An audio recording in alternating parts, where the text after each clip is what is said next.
Vision Papeterie ije ari igisubizo kuri benshi mukorera mu isantere ya Gishihe. Vision Papeterie uradusanga na serivisi zitandukanye zirimo serivisi z'irembo zose aho ziva zikagera, wowe na serivisi z'imisoro aho ivi kagera, dusange muri Vision Papeterie. Si ibyo gusa kandi turasikana, tugafotora, tukana printing. Ukeneye na connection irukanga nk'umurabyo, gana Vision Papeterie. Usanga hano mu Gishihe Chez Claude. Nugera muri Vision Shop Chez Claude mu Nyenye, nabwo uradusangana telefone zo mu bwoko bwa Tekino na Airtel, bateri za telefone, radio za ampli, yaba intoya n'inini, amasaha meza, imashini zogosha, memory card, flash, ekuteri, amasaha meza, udusangane nandi ma accessoires yose ya telefone ava kagera. Wowe ukeneye antiblock za telefone, gana Vision Shop. Uradusangana kandi pièces de rechange zabi za moto, izigare, byose ni muri Vision Shop Chez Claude mu Nyenye. Duhamagare kuri 0784 23 cyangwa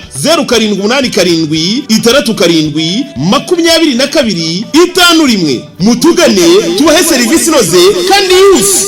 Vision Papeterie, igisubizo cy'ikoranabuhanga mu isantere yo mu Gishihe.